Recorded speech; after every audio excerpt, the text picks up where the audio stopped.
Assigns కు ఎసరు 6 నెలల్లో 39,398 ఎకరాలు రిజిస్ట్రేషన్. వైకాపా పెత్తందారులు సీనియర్ అధికారులకు లబ్ధి. ప్రభుత్వానికి రిజిస్ట్రేషన్ల శాఖ ఐజీ రామకృష్ణ నివేదిక. 596 జీవో అమలు, తాత్కాలికంగా నిలిపివేతపై చర్చ.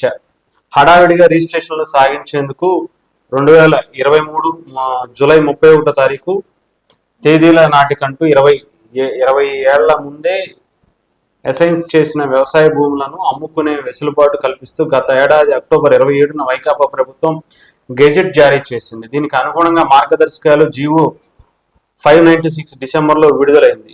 అసైన్ భూములు రిజిస్ట్రేషన్లు వేగంగా జరిగేందుకు వీలుగా క్షేత్రస్థాయిలో అధికారులు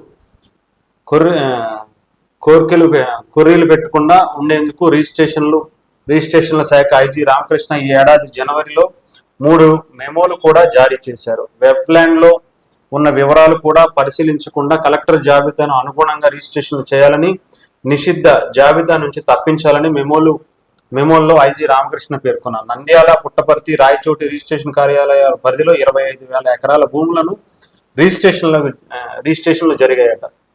నిన్న కూడా ఒక వీడియో చేసాం. యాక్చువల్గా జగన్మోహన్ రెడ్డి గారు పాదయాత్రని అడ్డు పెట్టుకుని చేసినటువంటి భూముల సర్వే అన్నమాట. జగనన్న భూ సంరక్షణ సర్వే కదా ఆయన చేసింది. జగనన్న దోపిడీ రక్షక సర్వేని చేసుకున్నారు. అది కూడా పాదయాత్రలో ఆయన ప్రతి ఏరియా తిరిగి ఎక్కడ అసైన్ భూములు ఉన్నాయి, ఎక్కడ ఎండోన్మెంట్ భూములు ఉన్నాయి, ఎక్కడ ఎవరు లేకుండా అనాథలుగా ఉన్నటువంటి భూములు ఉన్నాయి, ఇవన్నీ వెరిఫై చేసి మళ్ళీ అధికారంలోకి వచ్చిన తర్వాత వాలంటీర్లను అడ్డు పెట్టుకుని వాలంటీర్లకి తెలియకుండా అక్కడ ఎవరెవరు ఉన్నారు, ఏం చేస్తున్నారు, వాళ్ళ భూములు ఆగేసుకుంటే వాళ్ళు మళ్ళీ తిరగబడతారా లేదా, వాళ్ళు ఏమన్నా పెద్ద స్థాయి వ్యక్తులా, కోర్టుకు వెళ్లే వ్యక్తులా కాదా అన్ని తెలుసుకుని ఆయన మొత్తం అంతా కొట్టేయడానికి అయితే ప్లాన్ చేసుకున్నారు ఆ టైంలో.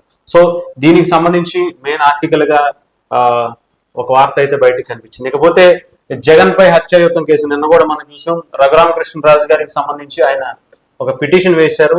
ముఖ్యంగా దీంట్లో A1, A2, A3గా వీళ్ళ ముగ్గురిని పెట్టారు. A3గా జగన్మోహన్ రెడ్డి గారిని పెట్టారు. అలాగే పివి సునీల్ కుమార్, PCR రామాంజనేయులు. నాటి సిఐడి నిఘా విభాగాల అధిపతులు పివి సునీల్ కుమార్, PSR ఆంజనేయులపై కూడా కేసులు పెట్టినట్టుగా తెలుస్తుంది. సిఐడి కస్టడీలో తనను చంపేందుకు యుద్ధించారంటూ రఘురామకృష్ణరాజు ఫిర్యాదు చేశారు. న్యాయ సలహా తీసుకుని కేసు నమోదు చేసిన గుంటూరు పోలీసులు.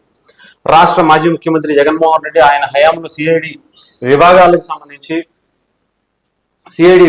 సంబంధించి ఆయన పూర్తిగా ఇక్కడ ఆయన్ని ఇబ్బంది పెట్టి అరెస్ట్ చేయడమే కాకుండా ఇష్టం వచ్చినట్టు ఆయన చిత్రహింసలకు గురి చేసి చంపేయడానికి ప్రయత్నించారు, హత్యాయుతం చేయబోయారు అని చెప్పి. అది కూడా 2021లో మే 14న రాజద్రోహం కేసులో తనను అరెస్ట్ చేసి సిఐడి అధికారులు రాత్రి అంతా కస్టడీలో నిర్బంధించి చంపేందుకు యుతించారంటూ రఘురామకృష్ణరాజు పేర్కొన్నారు. నిన్న కూడా మనం చూసాం. దాని మీద కేసు అయితే న్యాయ సలహా తీసుకుని పోలీసులు కూడా కేసు నమోదు చేయడం జరిగింది. ఇది గనక తేలితే డెఫినెట్ గా వీళ్ళకైతే శిక్ష పడే అవకాశాలు ఉన్నట్టుగా మనందరికీ తెలుస్తుంది.